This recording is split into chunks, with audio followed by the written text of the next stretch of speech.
Assalamu alaikum ve rahmetullahi ve berekatuh. Kadirli Facebook'taki qarindoshlarım, hammalarga mush vaqtiga xayrli olsun. Mush vaqti ve bundan keyingi vaqtlari baxt saodatga to'lsin inshaalloh. Ikki dunyolik baxtlarni tilayman. Men Abdulaziz Beshto'g'roq Istanbuldan Zaytunburndagi uyamdan sizlarga hozir so'zlab o'tiribdiman. Salam berib o'tiribdiman. Biz 2015-16-yili 10 ayning 15-dan itibaren Qur'oni Karimni texim yaxshi tushunib beqish uchun bu Qur'on so'zlarining kimligi degan bir asarni birlikda sizlar bilan Facebook orqali birlikda o'yinib kelayotgan qadrli qarindoshlar. Shu munosabat bilan bugun Qur'on so'zlarining kimligi Ustoz Mustafa Islom o'g'lining yozgan kitobi, buni Batur Qaraqalli qarindoshimiz tarjima qilgan. Facebook'tan izlasanglar Batur Qaraqalli, ya'ni Ender Qaraqalli deb izlasanglar bo'ladi. Bu qarindoshimiz 1 yildan oshiqroq vaqtni sarf qilib bu asarni tarjima qilib chiqdi. Shunlashqa haqiqatan har qanday bir o'zini musulmon degan yoki bo'lmasa islom dinini tushunishni xohlagan bir qarindoshimizning bu kitobdan foydalanib bir o'qib beqishini nihoyatda jiddiy tavsiya qilaman, qadrli qarindoshlar. Bu sababdan men shu tavsiyamni amal harakatim bilan amalga oshirish uchun ham o'zimga qayta takror bo'lsin, ham da internetdagi qarindoshlarim, birodarlarim bilan birga bir Facebook Qur'on halqasi tariqasida bu ishni amalga oshiray deb yo'lga chiqqandik. Alhamdulillah, uydagilarning, onamizning qo'llashi va boshqa qarindoshlarning qo'llab-quvvatlashi bilan biz 111-sura nozil bo'lish tartibi bo'yicha Asr surasiga, Nasr surasiga kelib turibmiz, qadrli qarindoshlar. 11-sura Nasr surasi, Sura Nasr. Bu qo'limdagi bu kitobda bu 689-bet ekan, 692gacha o'qiydiganmiz, qisqalan bir mazmun ekan. Agar siz bu kitobni tushirmoqchi bo'lsanglar, PDF, ya'ni tor kitob, app kitob va app Qur'ondan o'qimoqchi bo'lsanglar, tor kitob deganga kelsanglar Facebookdan tushirish adreslari bilan ta'minlangan hujjatlar bor, ya'ni bossanglar ham telefoningizga tushadi. App kitob va app Qur'on bu Android telefonlar uchun loyihalangan. Nimishqa desanglar, Uyg'urlarningki bu ochiq bir sistem bo'lishqa ochiq kodlari yeshib ko'riladigan, ham uni tarix qildiriladigan bir xil sistema. Bu almaga o'xshamaydi. Shunlashqa Uyg'urlarda nihoyatda taraqqiy qilgan bir sistema. Ham program ishlaydiganlarning to'lisi shu Android sistemi uchun, Android telefon uchun ishlaydi ekan. Shunlashqimi biz shu Android nusxasini qildira oldik, qarindoshlarga yolvorib yurib, biz yordam qildi aka, nihoyat yaxshi ishlarni qilyapsizlar, bu bizning o'zimizning kesiligi bo'lgan yordamimiz bo'lib qolsin deb o'zundan biri qarindoshlarimiz yordam qilib kelyapti. Shu bo'yicha nurg'ulg'an app kitoblar chiqadi. Endi iPhone va yoki bo'lmasa iPad yoki bo'lmasa iOS sistem, ya'ni alma sistem uchun onun uchun yordam qilamiz degan birodarlar bor. Ammo uni shu ishlab, undan keyin to'g'ri qo'yishning o'zimi biroz jiqroq iqtisod talab qilgan bir ishmish endi uchun.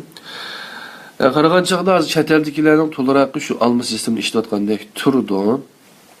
Men endi onun uchun yine kuchab baqaman inshaalloh. Alma sistemida tor kitob nusxasi yoki zaten tor kitobni PDF'ni ko'rasiz alma nusxada. Yani app kitob, app Qur'on nusxalarini inshaalloh uni ishlab chiqarishga, haqiqatlarga taqdim qilishga tirishimiz, qadrli qarindoshlar. Qo'limdagi bu kitob Qur'on so'zlarining kimligi. Yani Batur Qaraqalli qarindoshimning tarjima qilgan kitobi, Ustoz Mustafa Islom o'g'liniki. Abla Turan kardeşimiz Allah razı olsun. Şunda qilib bu biz seferdige biz 10. ayının 15. günü 2016 yılı yolga çıqqandoq qol tutuşup mine hazır 111. sure nazil boluş tertip boyunca Nesr suresi keptimiz. Bir işini başlamak o işinin yerimini tüketken bilen beraber deydigan bir işini başlaşqa ündeydigan hikmetlik sözlerimiz var. Ama bir işini başlap yerime kelgendikin taşlap koyduğun manda iş mi barçu?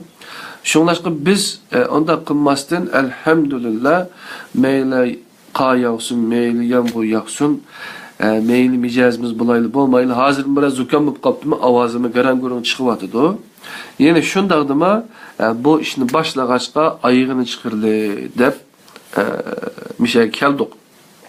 Onun üstüne her bir işininki bulapma işlerinin içinde en hayırlısı şu davamlaşkan iştir. Peygamber Aleyhisselam'ı diyen. Ondan başka dadamның bir nemisi vardı. Şuna bir işini başlagandan ayıqı çıqabala. Ayıqı çıqamısan bolmaydı. Dep beklem şundaqның birdi dadam rahmetlik cennet mekan inşallah. Hadi olsa başlayıp gitili 689. betni açımız katırlık başlar kolumuzu kitaptan.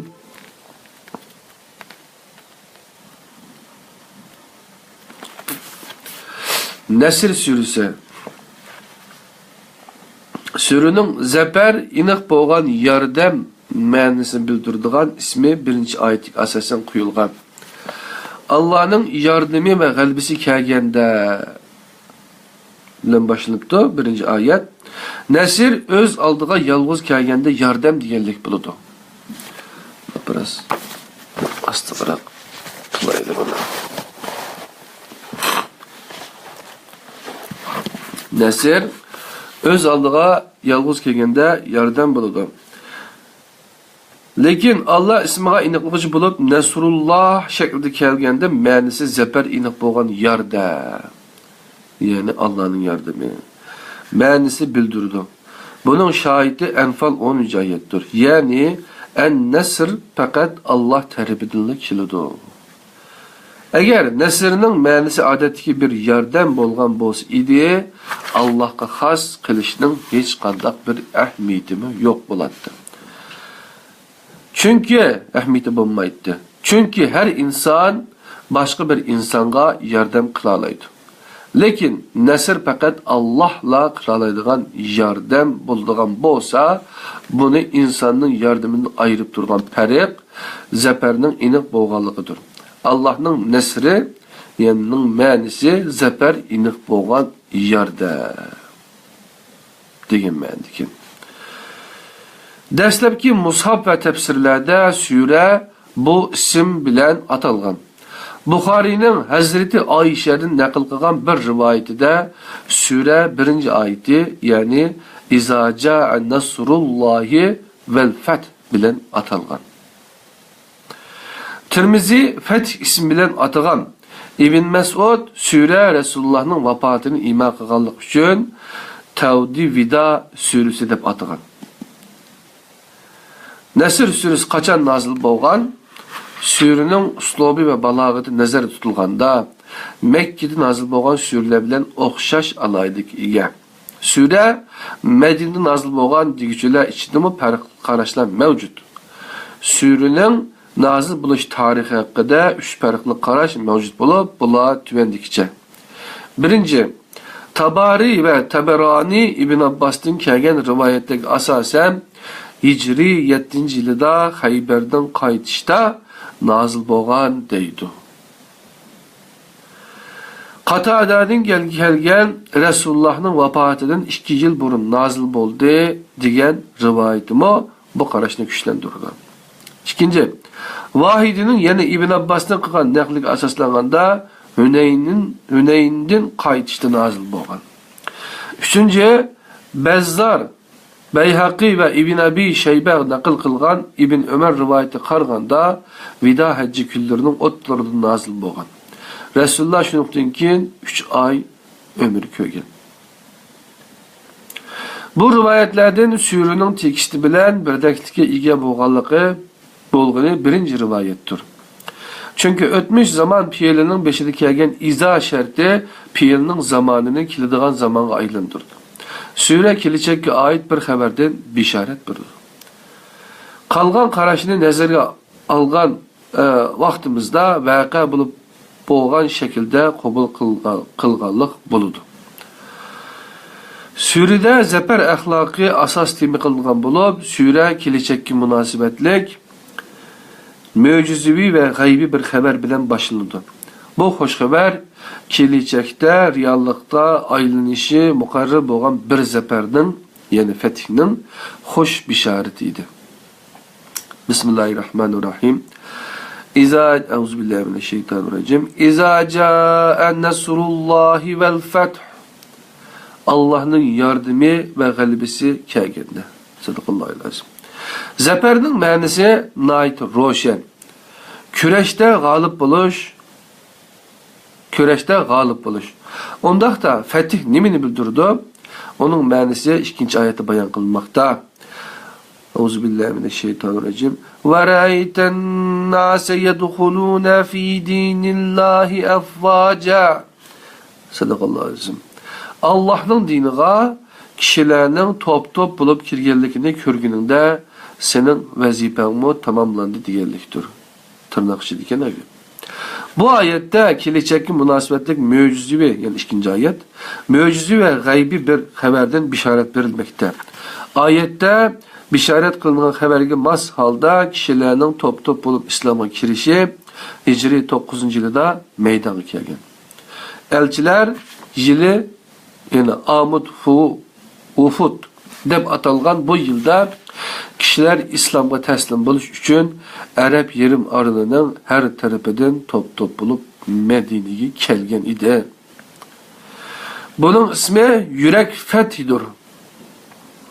Xuddi Fetih Suresi'deki okşaş bu yerde mi küreşinin maksidi İslam bilen insan arasındaki to'solg'ularni süpürüp taşlap yüreklerini fetih qilish işkenligi ta'kidlanmoqda.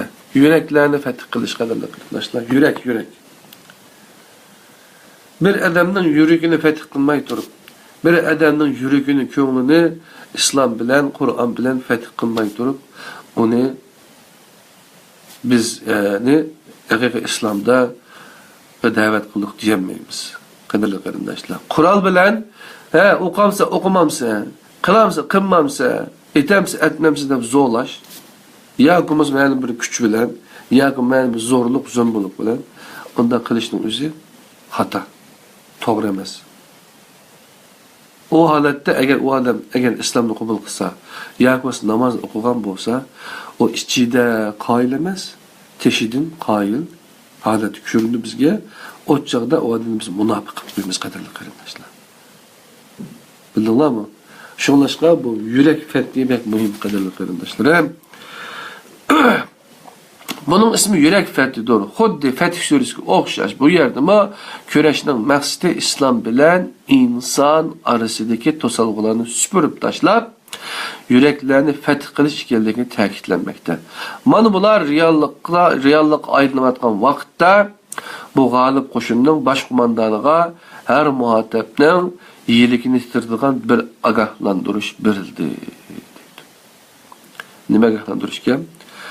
Fasabbih bihamdi rabbika vestagfirhu innehu kana tawwaba.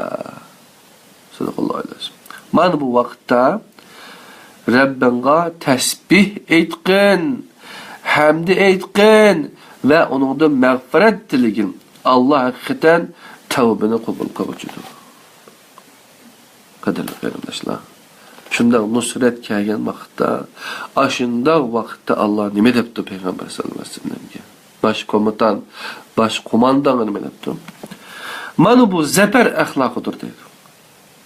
Yani zaferning bir muvaffaqiyatning bir utuqning zafer qushgan vaqtimi rioya qilishga tegishli bo'lgan bir axloq bor degan. O'zingizni ömrünüzde sarf qilib g'alaba qilish va utuq qozonish. Mana bu vaqtda men tirishdim, men g'alaba qildim, men g'alaba qozondim, muvaffaqiyat qozondim deyishning o'rniga xuddi fath kuni beshini tugisining nukusiga takkidek darajada egib, ko'zlaridan yoshlar to'kilayotgan nabiyning og'zidan uzluksiz to'kilayotgan istig'forga o'xshash astag'firulloh, astag'firulloh, astag'firulloh deyishdir. Mana bu Qur'on her mü'minde şekillendirmekçi bo'lgan zafer axloqidir. Muvaffaqiyat axloqidir. Zaferni zalimlarni qazana oladi. Lekin axloqliq zaferni faqat zafer axloqi ega bo'lgan kishilarla qazana oladi. Qadrli qarindoshlar. Bu yerda men deb qo'ymoqchi bo'lgan ikki dona masala bor. Birisi Arab bahori chiqqan shu kunlarda Mısır'da g'alaba qilgan shu vaqtlarda Janubiy Afrikalik Mandelaninki yozgan, o'lib ketishdan burun yozgan bir gapi bor.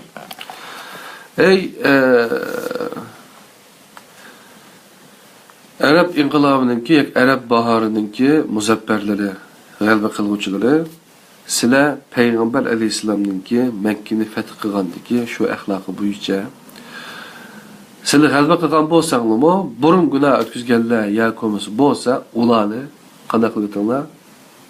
Apu qilib etinglar. Payg'ambarlarning axloqi bilan Muhammad alayhisolamni qilganda qilgan. Muhammad alayhisolam nima qilgan? Meni mana shu oyat, mana shu sura Muhammad alayhisolamni zafar axloqiga diqqat qil, tavba qil deb Alloh subhanahu taolo o'rgatgan. Shundami ya? Shuni qilinglar Payg'ambar sallallohu alayhi vasallam boshqa bir ishni emas.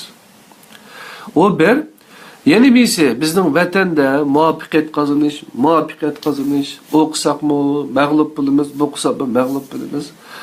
Yoki mesela biz muvaffaqiyat qozonib boshqalarning oldida men o'zimni mayli desin demesin, anda bo'lsin bo'lmasin, ammo umumiy bir vaziyat hozir qaysi taraf qarab ketyapti desa, masalan, notiq men odamlarning to'liraqi zafar qilish. Birinci buluş, en yukarı çıkış, en köp tepiş, takasür krizi.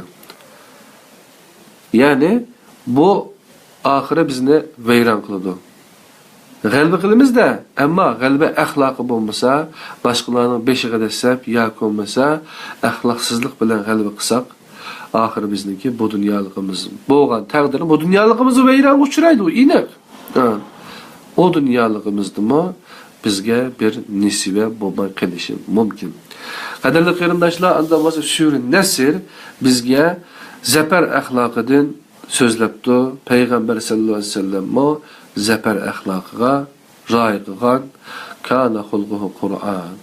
Onunki axloqi Qur'on bo'lgan, bizningki Rasulimiz Payg'ambar sallallohu alayhi vasallam bizningki tarbiya bizningki yetakchimiz, bizning o'rnakchimiz, ya'ni Alloh subhanahu taolo o'zi Rabb nimasi bo'yicha ham Payg'ambar alayhisolamni, Rasulullohni, ham atrofdagi sahobalarni, ham butkul insoniyatningki tarbiyalanish uchun bizga bu Qur'oni Karimni o'rgatib berdi, qadrli qarindoshlar.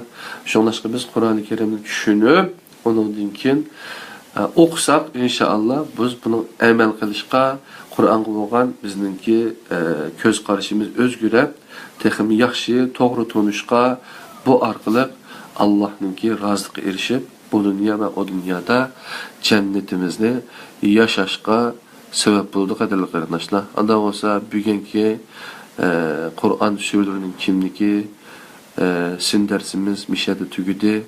Facebook Qur'on halkımızga katılgan qarindoshlarga Allah razı olsun. Hatice Qasım qarindishim, Allah senden razı olsun. Yani görüşemiz Allah'ın özgü amanet ayette Hucurat suresi bilen yine sizler bilen görüşümüz. İnşallah o çakışa aman bulunlar. Allah'ın özgü amanet bugün şemmi gününla hayırlı olsun. Esselamu aleyküm ve rahmetullahi berekatuhu. Bundan ki gününlama mengüge hayırlı olsun, qadrli qarindoshlar.